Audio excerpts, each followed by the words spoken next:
बिस्मिल्लाहिर्रहमानिर्रहीम अस्सलाम वालेकुम रहमतुल्लाहि व बरकातुहू। प्यारे नाज़रीन, कैसे हैं आप सब लोग। उम्मीद करता हूँ कि अल्लाह पाक की रहमतों के ज़रिए से खैर वाफ़ियत से होंगे। दोस्तों, मटन कोरमा की रेसिपी लेके मैं हाज़िर हूँ। बहुत ही आसान सा तरीका आपको बताऊँगा।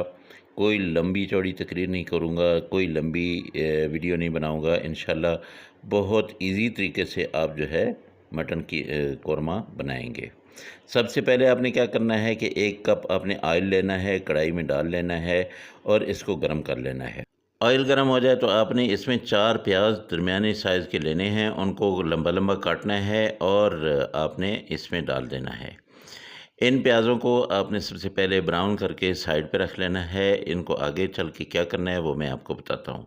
अच्छी तरह से जब ये ब्राउन हो जाते हैं तो मैं इनको निकालता हूँ, आपको फिर अगला प्रोसेस बताता हूँ। इनको आपने चम्मच हिलाते रहना है और चम्मच हिलाने से क्या होगा कि ये प्याज जलेंगे नहीं। अगर आप छोड़ देंगे, इनको रख देंगे और आप अपना दूसरा काम करने लग जाएंगे तो क्या होगा कि ये प्याज जल जाएंगे। तो चम्मच बाकायदगी से इसमें हिलाते रहें और आपको तकरीबन ये 2 मिनट या 3 मिनट लगेंगे कि ये प्याज जो है आपके ब्राउन हो चुके होंगे। और इनको आपने किसी बर्तन में निकाल के फैला के रख देना है।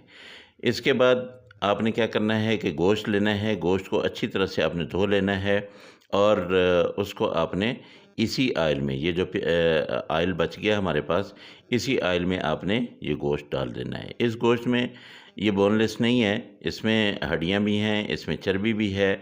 इसको आपने अच्छी तरह से रोस्ट कर लेना है। रोस्ट से मुराद ये है कि इसकी जो हमक सी होती है वो ताकि ख़त्म हो जाए। इसमें मैं थोड़े से मसाले भी डालूँगा, लेकिन पहले मैं इसका पानी जो है वो ख़त्म कर लूँ, उसके बाद फिर मैं इसमें मसाले डाल दूँगा। मसाले भी इसकी हमक ख़त्म करने के लिए मैंने डालने हैं। वो इसलिए नहीं है कि आपके जायके के लिए, वो जायका तो ख़ैर बनेगा ही, लेकिन क्या करते हैं कि वो इस गोश्त में जो मटन होता है इसमें एक ख़ास किस्म की महक सी होती है, तो वो ख़त्म करने के लिए वो मसाले लाज़मी हैं डालने। तो इसमें दालचीनी, तेज़पत्ता, बड़ी इलायची और लौंग और इसके साथ ही यहाँ पे थोड़ा-सा ज़ीरा है। ये गरम मसाला जो है ये मैंने साबित इसमें डाल दिया है। अब मैं इसको अच्छी तरह से रोस्ट करूँगा और इसकी जो हमक सी है वो बिल्कुल जब ख़त्म हो जाएगी, उसके बाद मैं दूसरे मसाले डालूँगा। फिर ये जो तेज़पत्ता वग़ैरह है इसको मैं निकाल दूँगा, इसकी ज़रूरत नहीं रहेगी। लेकिन अभी इसकी ज़रूरत है तो इसलिए इसमें मैंने ये डाल दिया है। नमक मैं डालूँगा 1 चम्मच और इसके साथ मैं यहाँ पे धनिया पाउडर डाल दूँगा 1 चम्मच। और इसके साथ यहाँ पे मैं लूँगा दड़ा मिर्च, ये भी तकरीबन 1 चम्मच ही डालूँगा। मसाले आपने अभी से डाल देने हैं, ठीक है? ताकि वो भी साथ-साथ पकते रहें। यहाँ पे लाल मिर्च पाउडर जो है ये तकरीबन 1 चम्मच मैं डालूँगा और कश्मीरी लाल मिर्च जो है वो भी 1 चम्मच यहाँ पे मैं डाल देता हूँ। वो कलर के लिए होती है, आपको पता है, ये भी मैं डाल देता हूँ, बहुत प्यारा कलर आएगा। हल्दी मैं डालूँगा आधा चम्मच। ये इन सारे मसालों को डाल के इनको मैंने मिक्स कर लेना है। यहाँ पे मैंने ले लिया है जो बाज़ार से मिलता है ना कौरमा मसाला, वो मैंने लिया है 1 पैकेट, वो मैंने डाल दिया है। अब ये सारे मसाले इसके अंदर, ये गोश्त जो है इनके अंदर ये पकना शुरू हो जाएगा तो इसकी सारी महक, सारी स्मेल बिल्कुल ख़त्म हो जाएगी। अब इसको आपने अच्छी तरह से रोस्ट कर लेना है। उसके बाद आपने इसमें डाल देनी है दही। दही आपने 1 कप लेना है। 1 कप दही को अच्छी तरह से पहले आपने फेंट लेना है। जब ये आप देखें ऑयल बिल्कुल ये छोड़ चुका है, पानी इसका ख़त्म हो चुका है, तब आपने जाके इसमें दही डालनी है और इस दही को, बर्तन को आप अच्छी तरह से साफ़ करेंगे। उसके बाद आपने दही को अच्छी तरह से मिक्स करना है। एक चीज़ आपको ध्यान में रहे कि चम्मच आप अभी बिल्कुल नहीं छोड़ेंगे, चम्मच हिलाते रहेंगे। अगर आपने चम्मच छोड़ दिया तो दही फट जाएगी और फिर जो है हमारा दानेदार किस्म का कोरमा जो है वो नहीं बनेगा, बल्कि ये ख़राब हो जाएगा। आप देख रहे हैं कि आँच बिल्कुल मैंने हल्की की हुई है, आराम-आराम से मैं इसको पका रहा हूँ ताकि ये अच्छी तरह से दही जब पक जाएगी तब मैंने इसके अंदर अगला प्रोसेस शुरू करना है। दही को मैंने पकाना है। जब ये पक जाएगी उसके बाद मैंने इसमें पानी डालना है, लेकिन अगर कच्ची दही के अंदर मैं पानी डाल दूँगा तो इसका टेस्ट जो है वो ख़राब हो जाएगा और हमारे दानेदार किस्म का ये कोरमा भी नहीं बनेगा। हमेशा याद रखें, जब भी हांडी पकाएं उसको पूरी तवज्जो से आप पकाया करें। दही अच्छी तरह पक चुकी है, मैंने यहाँ पे 2 गिलास जो है ये पानी के डाल देने हैं और अब मैंने गोश्त को गला लेना है। गोश्त को गलाने से पहले ये जो मिसाले डाले थे मैंने, इनको मैं रिमूव कर देता हूँ, निकाल देता हूँ, इनकी ज़रूरत नहीं रही है। अब ये तेज़पात भी मैंने निकाल दिया, दालचीनी के टुकड़े भी मैं निकाल देता हूँ और जो मोटी इलायची थी ये भी मैं निकाल देता हूँ। तो दोस्तों, अगर मेरी रेसिपी आप लोगों को अच्छी लगे तो मेरे चैनल को ज़रूर सब्सक्राइब कीजिएगा और अपने दोस्तों और अज़ीज़ों के साथ शेयर ज़रूर करें। अब मैं यहाँ पे इसको कवर करता हूँ, तकरीबन 45 मिनट मैंने इसको हल्की आंच पे पकाना है। गोश्त अच्छी तरह पक जाए, इसको मैंने प्रेशर कुकर नहीं लगाया, इसको मैंने वैसे ही पकाया है। तो तकरीबन 45 मिनट के बाद अब हम देखते हैं कि क्या पोजीशन है।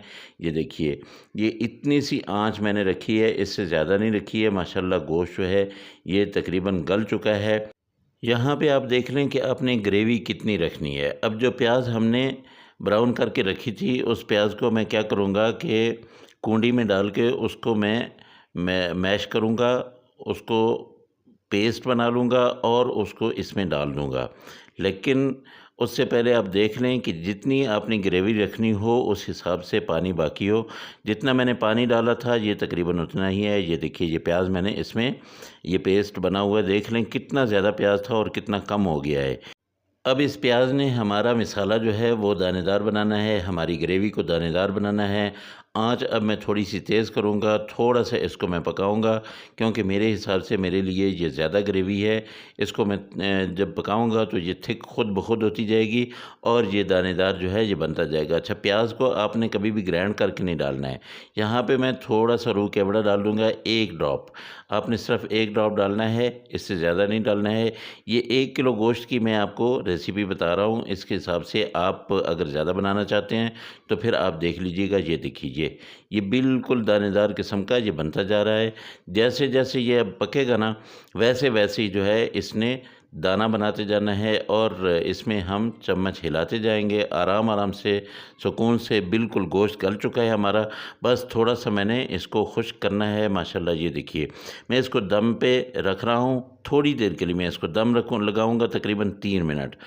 और ये देखिए जी, बिल्कुल रेडी हो चुका है हमारा कोरमा। अब इसके ऊपर आपने क्या डालना है, इसमें सब्ज़ मिर्चें भी नहीं डालनी है, धनिया भी नहीं डालना है, बस आपने अदरक को यहाँ पे काट के इसके ऊपर डाल देना है और इसको डिश आउट कर देना है। माशाल्लाह ये देखिए, अल्लाह पाक की बरकतें, अल्लाह पाक की रहमतें, अल्लाह पाक की नेमतें आप सब लोगों के घरों में बारिश की तरह बरसती रहे। मेरे दोस्तों, जो मेरे दोस्त परेशान हाल हैं, अल्लाह पाक उनकी परेशानियों को दूर करे। जो मेरे दोस्त बीमार हैं, अल्लाह पाक उनको शिफाए कामिला आजिला अता फ़रमाए। और जो मेरे दोस्त बेरोज़गार हैं, अल्लाह पाक उनको अच्छा और बेहतर रोज़गार दे। मुझे अपनी दुआओं में याद रखा करें। ऐसी ज़बरदस्त रेसिपीज़ जो है वो ज़रूर अपने दोस्तों के साथ शेयर किया करें और मुझे मेरे चैनल को सपोर्ट किया करें। इंशाअल्लाह अगली रेसिपी में फिर मुलाकात होगी। अल्लाह हाफ़िज़। अस्सलामु अलैकुम व रहमतुल्लाहि व बरकातुहू।